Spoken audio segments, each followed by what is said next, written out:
Good morning प्यारे बच्चों। अब आप इस विषय के वीडियोस एक साथ भी देख सकते हैं। इसके लिए आपको YouTube में मेरी चैनल सर्च करके चैनल में जाके प्लेलिस्ट में इस विषय के सारे वीडियोस देखने होंगे। तो बच्चों, पिछले वीडियो में हमने सीखा था हिंदी कक्षा 7 द्वितीय सत्र का पाठ नंबर 2। पाठ का नाम था हम भी बने महान। इस पाठ में हमने है वो 4 महापुरुषों के जीवन से लिए गए प्रसंग दिए हैं, जिनमें से 2 प्रसंग हमने देखे थे और 2 प्रसंग आज के वीडियो में देखने हैं।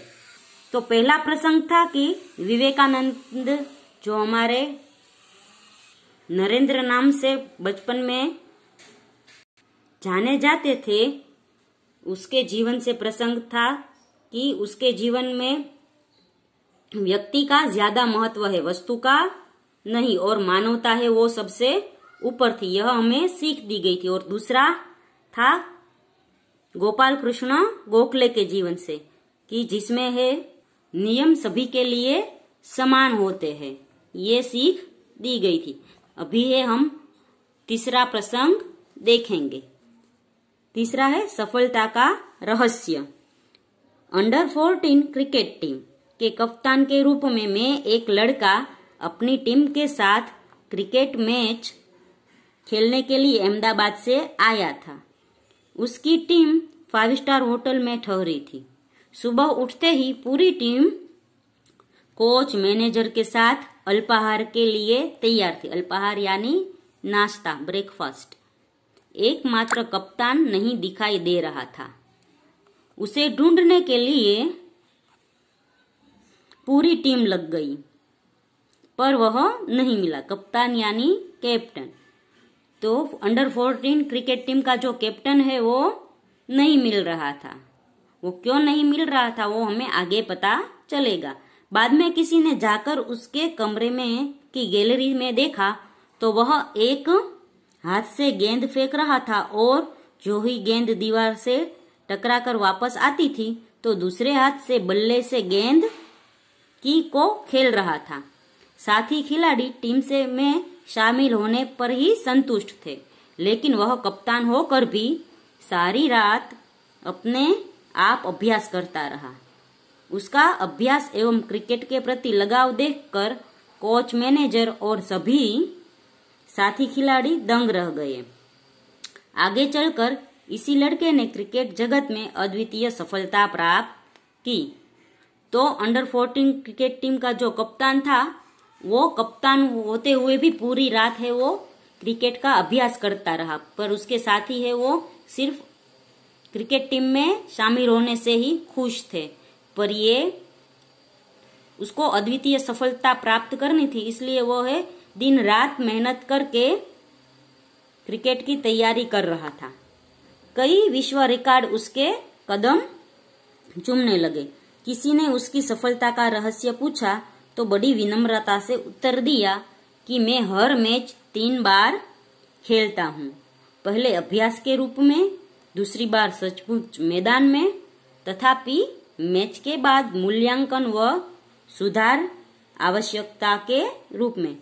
तो ये खिलाड़ी है वो हर मैच को 3 बार खेलता है। पहले है वो मैच शुरू नहीं होता तो उसके पहले वो पूर्व तैयारी करता है मैच की, फिर जब वो मैदान में होता है तब खेलता है, और तीसरी बार जब खेल खत्म हो जाता है तो फिर अपने मन में वो सोचता है कि मैंने जो खेल दिखाया उसमें मैंने क्या अच्छा किया, क्या बुरा किया, मुझे इस खेल में कौन सा सुधार लाना है। इस तरह वो खिलाड़ी है वो 3 बार मैच खेलता है। यह लड़का और कोई नहीं, क्रिकेट की दुनिया का सफलता के नित नए कीर्तिमान स्थापित करने वाला हमारा सचिन रमेश तेंदुलकर है।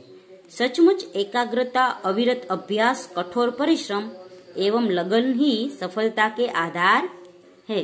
तो सचिन तेंदुलकर है वो अभी बहुत प्रख्यात हो गए हैं, पर वह जब छोटे थे तभी से वह अपने अभ्यास में यानी क्रिकेट में अथक परिश्रम कर रहे थे और लगन से पूरे क्रिकेट खेल रहे थे, और अपनी जी जान और एकाग्रता से उसने क्रिकेट के नए रिकॉर्ड ब्रेक किए। तो इसी तरह हमें भी है जो हमने ध्येय प्राप्त करना है उसे परिश्रम से और लगन से प्राप्त करना है और इसके लिए अविरत अभ्यास और हमारे अभ्यास में एकाग्रता होनी आवश्यक है। और अंतिम प्रसंग है प्रामाणिकता। प्रामाणिकता यानी हम जो भी कार्य करें उसमें हमें है वो प्रामाणिकता दिखानी चाहिए।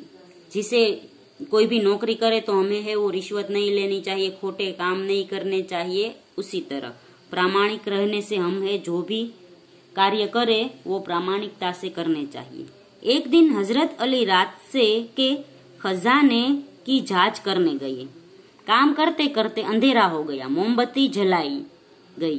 थोड़ी देर बाद दो सरदार अपने निजी काम के लिए उसके पास आए। हजरत अली ने उन्हें बैठने के लिए कहा। हिसाब की जांच पड़ताल पूरी हुई। हजरत ने मोमबत्ती बुझा दी और मेज के खाने में से दूसरी मोमबत्ती निकाल कर जला ली। सरदारों को यह देखकर बड़ा आश्चर्य हुआ। हजरत अली ने एक मोमबत्ती बुझाकर दूसरी क्यों जलाई, यह सरदार न समझ सके। एक सरदार ने बड़ी नम्रता से हजरत अली से पूछा।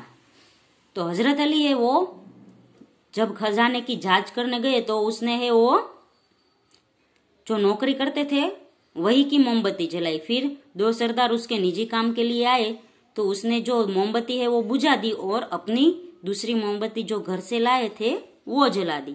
पर सरदारों को ये बात समझ न आई, इसलिए सरदार ने पूछा। तब हजरत अली बोले, भाई अब तक मैं राजकाज का काम करता था इसलिए राज की मोमबत्ती जला रखी थी। अब निजी काम शुरू हुआ है इसलिए मैंने अपनी मोमबत्ती जला ली, नहीं तो मैं चोर या हरामखोर कहलाता। हर एक आदमी को चोरी और हरामखोरी से बचकर चलना चाहिए, चाहे वह अमीर हो या फकीर। फकीर यानी गरीब। तो हजरत अली है वो राजकाज के लिए वो राज की मोमबत्ती जलाते हैं, पर अपने निजी काम के लिए वो अपनी मोमबत्ती जलाते हैं। यदि ये न करते तो वो कहते हैं कि मैं चोर कहलाता। ये सिर्फ एक छोटी सी मोमबत्ती की बात नहीं है, पर हमारे अंदर भी ऐसे गुण होने चाहिए जैसे हजरत अली के पास है। हमें भी अपना काम करने के लिए अपनी वस्तु का इस्तेमाल करना चाहिए और जहाँ हम नौकरी करते हैं वहाँ का कार्य करने के लिए वहाँ की वस्तु का इस्तेमाल करना चाहिए। देखने में तो यह बात बहुत छोटी सी लगती है, पर यह है बड़े महत्व की। अब हम आजाद हो गए हैं। राजकाज का काम तभी अच्छी तरह से चल सकता है जब लोगों में इस तरह की प्रामाणिकता हो। हमारे पुरखों ने कहा है, माँ वृद्धः कस्य स्विद धनम, किसी के धन माल की लालसा मत करना। लालसा मत करना यानी मुझे ये धन मिल जाएगा ऐसा मन में मत सोचना। यह मनुष्य के लिए सबसे बड़ी सीख है। तो इससे हमें सीख मिलती है कि हमें वो किसी के धन माल की लालसा यानी इच्छा नहीं करनी चाहिए। हमें है जो हमें प्रामाणिकता से मिले उस धन को ही लेना चाहिए। तो बच्चों इस चारों प्रसंग से हमें है वो मानवता के गुण हमारे अंदर उतारने की सीख दी गई है। तो बच्चों यहाँ पर है ये वीडियो खत्म होता है। अगले वीडियो में इस पाठ का अभ्यास सीखेंगे। तब तक के लिए गुड बाय, टेक केयर।